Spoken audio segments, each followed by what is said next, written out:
Hey everyone, and welcome back to the podcast. This is Miles on the Grid, and I'm your host, Miles. In today's episode, we're joined by AshVandelay, aka the Twitch Queen, aka Formula One Switch sports representative. She'll be joining us to discuss all things motorsport, talk about her history of the sport, as well as delving into the championship hopes and titled favourites across a multitude of series. So, Ash, welcome to the show. Thank you so much for having me. I love that intro. Thank you so much. I am humbled. No, honestly, I don't practice it, but I just thought based upon your experience, based upon what you've been doing to raise awareness of F1, but also the hard work that you've been putting in, I thought it was well deserved. So honestly, I'm not trying to blow smoke. It's actually what I believe. Thank you.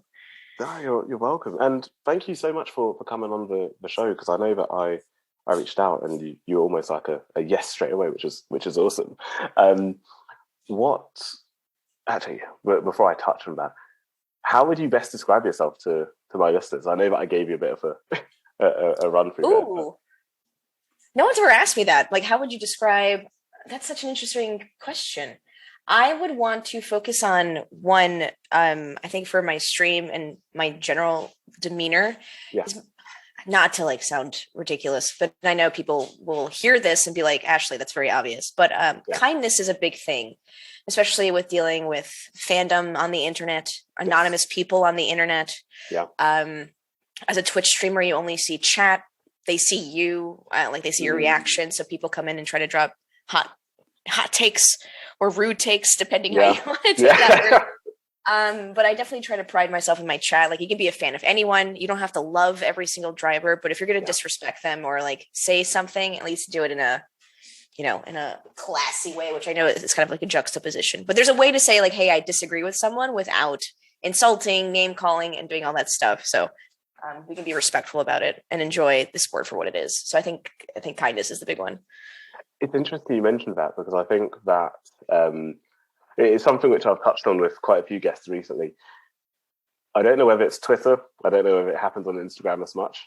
F1 Twitter has become a bit of I don't want to say a cesspit, but a mix of active community with some great people like Denny from FIA Girly and Shannon and a few others. But then there's this massive trolling amount, which, yes, sometimes I take part in because it's funny to like poke a comment at a meme or something, but it's become a bit toxic. How do you deal with that fame that you have from being, let's say, like a Twitch sports partner, and from constantly being in front of people that don't necessarily know you but feel like they know you? Terribly. I have like generalized anxiety, so every day I'm just like, why do I do this? This is terrible. But in general, you just surround yourself with other people.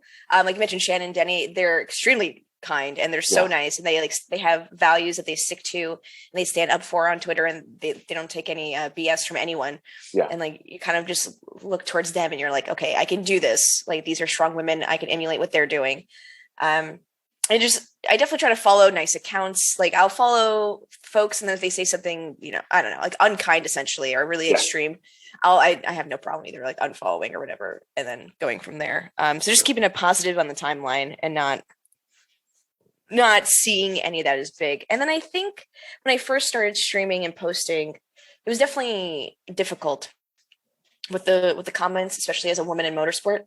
However, now I don't want to say it shouldn't be this way, but now when I get those, I just ignore them, or you have some comeback, or just delete and block and move on. It's not worth the time. Or you're feverishly typing on the keyboard a response, and you're like, I just wasted 30 seconds of my life. I could have been done doing something else.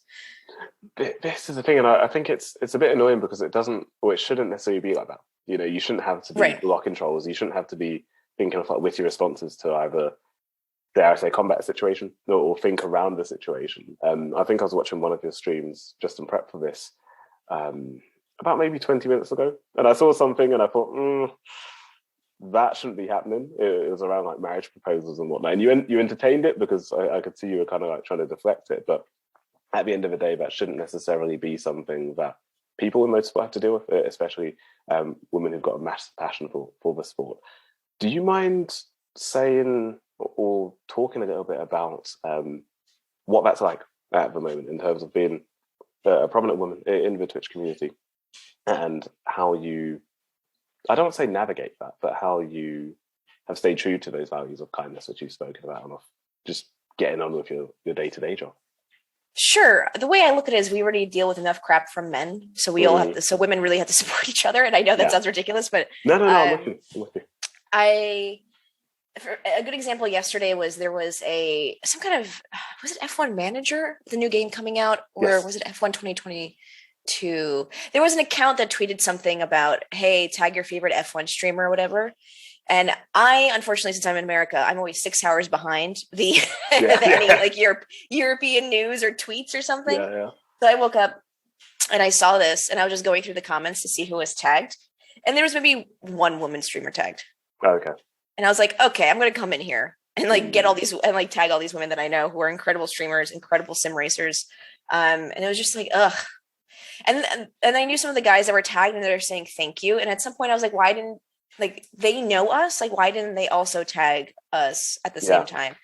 So it's just like a little frustrating. But then we also have the argument, is it their job to do that? But I think if you want to be an ally or promote women in motorsports, you should also do your due diligence, excuse me. So, yeah. I mean, it's a shame because I personally didn't see that poll. I think it was F1 Manager, because I think there was some sort of debate about how good the graphics look in comparison to like the regular F1 games that are made by Codemasters and now EA. But I would have tagged you, for example, if I saw that, because I think it's so important that we are not only inclusive, but that we actually look at the broader piece. Like, are we saying, okay, someone's great because of the fact that they're a lady or they're black or whoever, or is it that they're great because of what they do? And I think you're great because of what you do, and that should be the primary point which everyone should start to think about, rather than saying, oh my gosh, I'm not going to tag her or tag him or whatnot. The women weren't top of mind, which were interesting, because all these women are like either professionally sim race and they do it well, or they're also other content creators who have large audiences on across the platform. So it's just like, where was the hype around this? Yeah. So it's like the minimum I can do is tag a few names on Twitter. And then it's up to the company to do their due diligence and look at what they care about, the streamers' values, the content creators' numbers, whatever they're looking for. But I was just like a little surprised that the guys were in there and they're like, oh, thanks for the tag. And I was like, are you not going to do are you not going to vouch for anyone? You're just going to say thank you and then peace out? I was like, okay, guys. Yeah, it's a strange world that we live in, and it's very much gratification first and then jump on helping someone afterwards. But I realize that we're going down a rabbit hole. So just thinking about your love of the sport, like, and your passion for getting people involved in motor racing. I've seen that you've encouraged people in terms of saying, hey, this is how you can get into iRacing, this is how you can get into F1 or Indy, or even I think it's WRC, which I think you're getting into now. Where did that love start, and sort of where did that begin for you? These are incredible questions, and I appreciate them. Thank you. I guess there's always a sense of people wanting to belong. And I feel like in the motorsport community, there's so many areas for people to find their own, either very niche, like Formula One, IndyCar, WRC, IMSA, unicycle racing, really whatever motorsport you're into. But also, I think generally the world of motorsport is super friendly and people just love talking about motorsports. I have something about like listening to people talk about things they're passionate about, like the pure joy in people's faces. Yes. And then when you get people talking about motorsports or something cool that happened or explaining an engineering concept, like people's like faces light up and they're super excited. And they're like, let me tell you about this. Like, no problem. Let me give you all that information.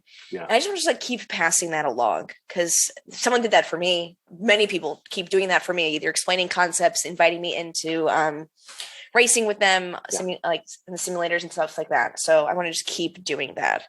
And then motorsports it's just fun to learn. I'm learning something new all the time. And even in F1 that I've been watching for years, there's always something new to learn and get my fake engineering degree from Twitter that I like to say. But you'll go down I went down a rabbit hole about brake disc because I'm doing like a TikTok on it for Friday. So I just learned all about brakes and calipers and all this stuff. And I'm like, this is awesome. Yeah. So it's, I feel like after we graduate school, we don't really do as much learning anymore. I feel like motorsports allows you to do that. It's interesting you mentioned that, because I think, and I'm probably one of these, dare I say, armchair experts as well, the minute, let's say, like a new car concept comes out, or let's take the sidepod saga, for example, in testing with F1. Everyone became an aerodynamicist overnight, like including myself. I was thinking, what does this mean? How does this affect rake? What about air turbulence? Like, where is it going to impact upon brakes? How does it come over? And I think it's interesting that we get that opportunity to, one, learn something that we're passionate about, but two, to actually have a wider community that we can engage in. So you'll look at people like Alberto Fabrega, if I'm correct in saying his name correctly, Bryson, so at Natural Paradigm, Dr. Obbs as well, people that have gone down that, dare I say, that rabbit hole for their degree or for their profession. And it then allows us to sort of, one, sycophant a bit of knowledge away from that, but two, to actually continue to learn, which I think is quite cool. Just touching on that, is there a particular part of motorsport which, and I'm going to touch on series in a second, sure, but is there a particular part of motorsport which excites you more than any other? So whether that's, dare I say, a DRS train, for example, or push to pass, for example, or as you said, like you're doing a TikTok on Friday, brakes or brake discs. Like what gets you out of bed and streaming in the morning when it comes to cars? Yeah, I guess for me, just because my background is in just communications and marketing, just the machines behind the team, as in like the PR marketing machines behind the team, is always super fascinating to me, and like the psychology of like drivers and sports and how that all works out, and like how do they prep psychologically for a race. I think that's really fascinating. There's not a lot of stuff on it, which is annoying because I just want to read about it. You can just like Google baseball players or like basketball players having a moment and they send in a sports psychologist to talk to them and figure out what's going on and try to like break that wall. I would love to learn about that for race car drivers, because I think it's such just like a different perspective, I feel like, than a stick and ball sport. But then engineering that I have no background in, I also just love learning at my own pace. And then also, I think you mentioned, like, for example, Bryson does an incredible job of explaining things and not being condescending and explaining them in like layman's terms, because I don't have an engineering degree. He's like, oh yeah, it's this, this, and this. Here's some great resources. Try this out. And I'm like, oh, thank you so much. And the fact that these people take their time out of their day. I have a big thing about time. We can dive in later. They take time out of their day to like explain these concepts to people when they don't have to. Like, I could easily just Google it and try to figure it out. But they just love motorsport so much. They do it. Interesting you mentioned the time concept, because, for example, and I don't know if it's your full-time job, I assume it is, with yourself, you stream for, I think it's every Tuesday and Thursday, right? So, and you're streaming for like 2.5 hours every stint. And I think on race weekends you've done, I think with the Indy one, you did like a 4-hour, 10-minute stream. How much time do you think? Oh, sorry, after you. No, that Indy one was insane. The Indy 500 and the Monaco stream. Oh, jeez. Insane. Absolutely insane. And I mean, where do you think that people, well, actually, I'll rephrase the question. Where do you think that drivers in particular are best spent using their time? Because going back to that psychology question of yours, I know that Toto Wolff has spoken about the mental aspect of racing, and he's been a racer himself. Lewis Hamilton speaks about it all the time. I think Max has spoken about it, Daniel, Lando. And they often lead very different lives off track. Lewis is flying around the globe. Max and Lando tend to keep to themselves. Daniel's working on like wine businesses, for example. What do you think matters to, or should matter to a driver when they're in their free time, so to speak?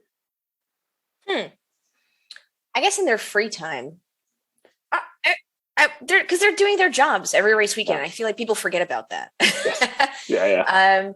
Like, for example, there was that radio message that Max sent to his engineer, and people were like, wow, he's so mean. And I was like, well, if you're doing your job, you have millions of people watching. Stuff isn't working. You're in a high stress environment. I think you'd be a little loud at whoever you're talking to on the phone as well. Yes. They're doing their job and they're trying to do it well. And I think like anyone else doing a job, they just need to decompress after work. And I'm sure the mental health aspect definitely comes into it, and then them choosing whatever they prefer. But I do find it interesting, like the hustle that certain drivers have. Like, I feel like Lewis is also doing so many things outside of work, but I think he does enjoy that. But I feel like he has like 3 other jobs, which I don't know how he does. I was like, does anyone just like sit on the couch and watch reality, like just decompress sometime?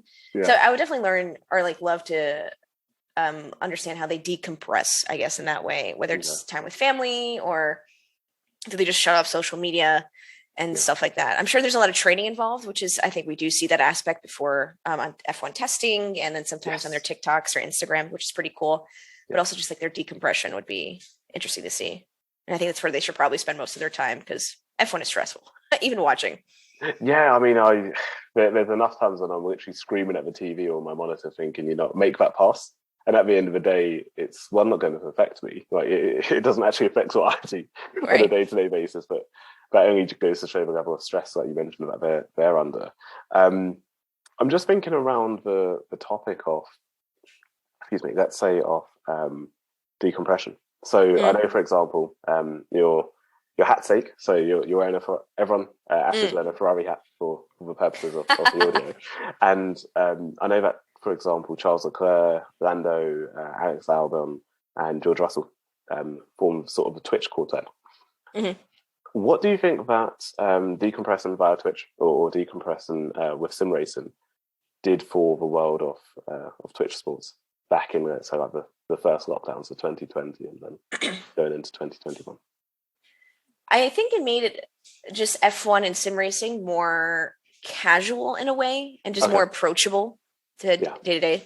So you see Charles Leclerc in his banana suit, or I call him Chuck McCluck on stream, but you see him in his banana suit, and you're like, it's just this dude makes millions of dollars driving these cars, and he's just chilling in a banana suit, sim racing. Yeah. And it just gets people interested because they're like, oh, how can I do it? And then the more people interested, the more creative people get with their sim rigs. Because of course, don't get me wrong, sim racing is 100% a privilege. Yes. Even an entry beginner wheel, I think Logitech in the United States is around $350, if I'm not mistaken. Yeah. Around $350, $375. And that's pretty expensive, right? But people get creative with how, like, hey, like, I really want to try this sim racing. Let me try it this way. Let me see if I can save up this way. Build my rig. People told me to go to Home Depot and like try before I got a next level racing rig. They told me to go to Home Depot and told me how to build certain things and how to use it and build platforms and pedal holders and things like that. So the more people that get interested in it, I feel like the more creative we get with solutions. So I love that they introduced it a little bit more broadly because Twitch, everyone around the world is watching you. Yes. And for free, and just takes an email account essentially. And yeah, it just made it more approachable. And then I love that then people started just brainstorming about how they can make it work for them. Because not everyone's going to have like Ferrari sim rigs. Yes. Yeah. You can have a sim rig from Home Depot and then you can race with these F1 drivers So I love that Twitch was able to make it accessible and casual and just fun. I think it's important that you highlighted the fun aspects because yes, every single for example, I play a lot of Call of Duty and Rainbow Six. Unfortunately, I'm not a streamer yet, but Break F1 is persuading me to start, so that will happen. But my point is, I get quite competitive on that, and I can only imagine it gets the same, let's say, for iRacing or Forza or with F1 itself.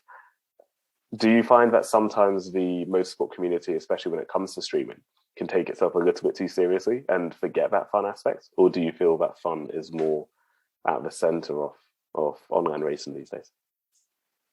Ooh, great question. Can I say both? Okay, sure. Yeah. I think it's interesting when you have casual, I call myself like a casual sim racer. Like I do practice every day, like off stream. I definitely want to get better, but I'm like by no means an esports driver. Like those guys are incredible and they're insane. That's what they do. Yeah. But some of them are just, they do bring the fun of it. But some people will come into my stream and be like, wow, you're terrible. And I'll be like, yes, I know. That's how, I am. I am learning. This is how it works for a normal person. Just welcome to the stream. That was really interesting when I first started iRacing, but I think eventually people have gotten, I think more people have started iRacing, and I know Summit 1G, he started iRacing, and that his audience is so huge that it brought even more attraction and eyeballs to iRacing. Okay. So I think people are also learning and doing what they have to do. So it's become, again, more casual and more acceptable to not be the best at something and just be learning, having a good time, being kind, and just working hard. So it's a little bit of both. Because there's definitely some, I think, as Call of Duty, it's definitely some sweaty lobbies in iRacing. Yeah. Then there's definitely some more casual folks who just enjoy it for the sake of enjoying it. Yeah. And race well. And race clean. Yeah, gosh, don't even get me started on the clean side, because I think on the amount of times that I've been wiped out on F1 just racing on Xbox, and I take it a little bit seriously. My wife would attest to that, but for me, it's a passion. Now, when you look at, let's say, race series in general, and I'm going to move slightly away from the Twitch side, what would you say is your favorite race series? Would it be IMSA? Would it be F1? Would it be Indy, NASCAR, or WEC? What is my favorite race series? All these hot debates over race series and which one's the epitome of motorsport. I think two that should definitely be highlighted and are W Series and IndyCar. Okay, sure. They do one, just incredible racing all around, which you could say that about all of them, but I genuinely think IndyCar and W Series have extremely competitive and really good racing. And then the way they do fan engagement and motorsport engagement on their social media, talking about drivers and the individual driver social media teams is just something, it's like a sight to behold. It's very just, the walls are broken down, come on in. You're essentially in the W Series pit lane. You're in the IndyCar pit lane. Like, let's teach you about these things. Let's show you around. And this is why, we have these drivers, because they're the best. And this is why we do what we do. So I think IndyCar does that incredibly well. And so does W Series, where it's very, again, accessible for a lot of folks to watch at least and understand and become fans of the series, which is so fun. So definitely those two. And I feel like they're also reasonably priced comparatively to obviously F1, which is a whole rant about why I don't think F1 will break into America too soon yet. Let's touch on that, because I know I touched on this with Shannon. I know I touched on this with Shannon a couple of weeks ago, and she mentioned to me the insane cost of IndyCar. Like, you get a paddock car access, basically, for example, for $150 or $150, like 120, 130 quid. That's ridiculous, but in a good way. Right. What's your take on? Actually, no. I need to rephrase once again. How do you feel like F1 could break that mold or copy a similar pattern if they chose to? How do I say this without saying this in a certain way? Sure. Like Americanizing my answer, but you know what? F it. If you think about how baseball was created, if you think about how basketball was created, it was just, you had a stick and a ball, you had a basket and a ball. Like, you just went outside. A kid could go pick up a basketball for X amount of dollars, a baseball for X amount of dollars, and just go play with his friends at a park and mix. And all of a sudden, you have the next, Michael Jordan or Derek Jeter. You can't do that with motorsports. True. You can't. And then if you go to a baseball game, and I understand people are going to say the costs are different, blah blah blah, semantics for the sake of my argument. Then there's also the fact that if you go to a baseball game, it's pretty cheap. But also after certain innings or certain time, the tickets get cheaper. After the fifth inning at like National Stadium, because the game's 9 innings. I mean, the game takes forever because it's 9 innings. Blah blah blah. But after the fifth inning, tickets get cheaper, etc. Those sports are accessible because parents could just take their kids.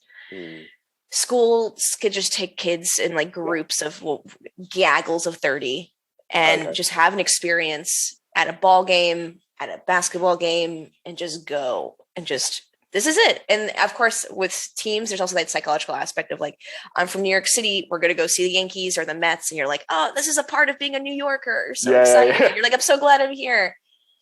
Then you get to F1 and you're like, well, they don't want me here because I can't, my family of 4 is going to cost $3,000 with food and travel and everything. So I guess my kids aren't going to come see this anytime soon. Fine, I'll go by myself. Then you're by yourself, and then the other things are expensive. And then the merch is also expensive, which is another rant I hate, because you can buy a Yankees cap pretty cheaply, but this Ferrari hat, luckily someone did gift it to me. I'm very fortunate, but I think caps cost like $65, $70, which is absurd. Jeez. Meanwhile, Yankees cap can cost like $20. That's gone up from the last time I bought a F1 hat. Oh, and at the track, it's obviously substantially more expensive. Yes. It was like $120 in Miami for a cap. And I was like, all right, I own like 35 baseball caps, so I'm allowed to rant on baseball caps. I love them so much.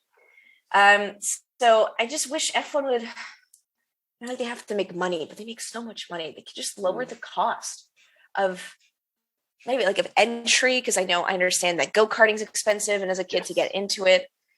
And then someone's like, well, that's how you weed out the best from the best. And I'm going to argue that the F1 grid doesn't have the best drivers because there's a lot of paid drivers. So, True. If you're typing that angrily in the podcast comments, let me stop you right there, buddy. No, it's fine. It's fine. So it's just like, barrier to entry, just making it more like, just let kids come in for cheap. Like, I don't know, if you're under X amount of, if you're under 16, a ticket's going to cost $100 for the weekend. Enjoy, I think there's so much to see about representation really matters, in my opinion. And I would love to see little girls just in the W Series paddock and be like, oh yeah, I can do this. Or F1 paddock and seeing like Hannah Schmitz at the Red Bull pit wall and saying like, I want a mechanical engineering degree, so I can see this, so I can do this, so I can sit where she's sitting.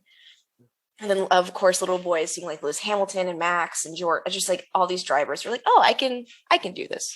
I'm from their area. I relate to this. I think representation matters so much, and having children being like that, costs down and getting more people in there would create waves. I think it's fascinating that the cost in America, like you've associated it to the fact that you can just go and pick up let's say a baseball, for example, or a basketball, because I think that's something that I didn't think about before this chat. So for example, maybe our equivalent will be cricket. I went to look at cricket tickets the other day for a test match that took place between England and New Zealand, I think it was. 140 quid. £140 just for like a one-day seat. And, a test seat, but just for the day. And you're looking at that and thinking, what value, yes, I know, thank you very much, Sue. What value am I going to get out of that?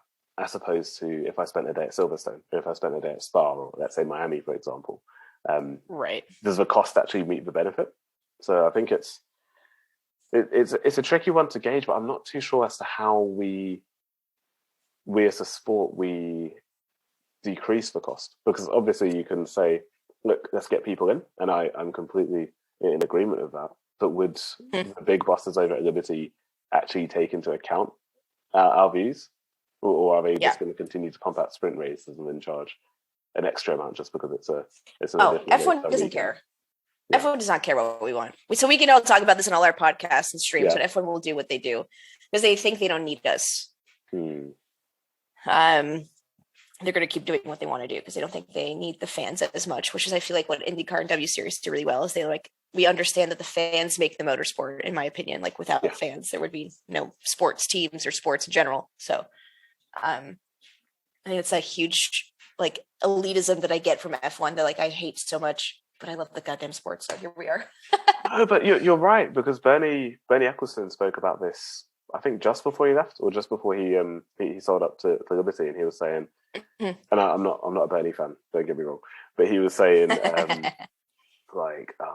not marketing to other people, I'm marketing to those who have Rolexes and who can spend on it, blah blah blah. First of all, no one cares if you have a Rolex. Like, if you can afford it, it doesn't mean you're going to go to F1, and it doesn't mean you spend your time there. And secondly, I think Liberty realized that F1 was going down such a dangerous path in terms of losing engagement with fans, losing popularity worldwide, apart from maybe, let's say, like in the UK, in some aspects. But then also thinking as to not having a social media presence. Like, we forget that F1 actually just built their YouTube channel like 4 or 5 years ago, and now we've got Twitch content creators like yourself. We've got TikTok. Ferrari have a social media account that actually posts that would have never happened. Ferrari out of all teams. Ferrari, exactly.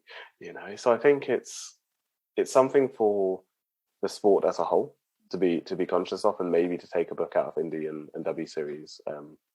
So take a leaf out of their books and just say, okay, fans are at the core of our business. What is it that we can do to make it more interesting and exciting for fans, and therefore fans will stay longer, might spend more, blah blah blah, and that way they can still keep their capitalist goals alive and let the business run. Just coming towards the end of the chat, and apologies for slightly rushing. Twitch, in terms of Twitch itself, I know I keep on going back to it, but I feel you built up such a nice but niche following, and at the same time, it'd be great to understand how you or why you think Twitch is important and where you got the idea to start streaming from. Because I can imagine for someone who might be listening to this, it might be a bit nerve-wracking for them to start showing their face on camera or to start streaming their thoughts. Sure. So 2 big reasons to start streaming. One, it was the goal of my therapist to help manage my anxiety when the pandemic first started. Yeah. I found Twitch like little communities, and she's like, "Oh, why aren't you that community for someone else?" And I was like, "You're crazy." The joke's on me because I'm here now. Yeah. So maybe I was crazy, and she did a great job. And then the second one is, I think this relates back to the kindness comment. I was just in other F1 Twitch chats, and there was just some like fan stuff going on there, or like insulting, and I was just like, I'm not about that. Let me do this community where and the way I think about Twitch streams are like bars. Like everyone has their bar that they go to. Everyone has like so in my bar, we try to be kind. You can be a fan of anyone, et cetera, et cetera. And if you don't like that, there's another bar down the street you can go to and just do that there, but not in this one. I have different rules. So definitely the kindness aspect and just mental health aspect. Yes. And I think the biggest advice, because people are always like, what will people think?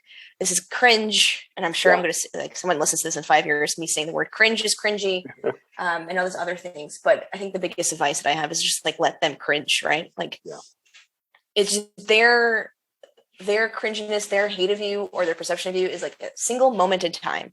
And what does everyone do? They go to bed. They have their own problems. They move on with their lives. So just do it. Like, I know that sounds ridiculous, but just let them cringe and they'll forget about you. And then wouldn't you just rather be yourself and find people like you? But you can't do that if you're not showing your full self, full authentic self. So those people who come through the first couple of times will cringe. They're not the community members you want in your community or people you want to be friends with. But then you'll find people like you.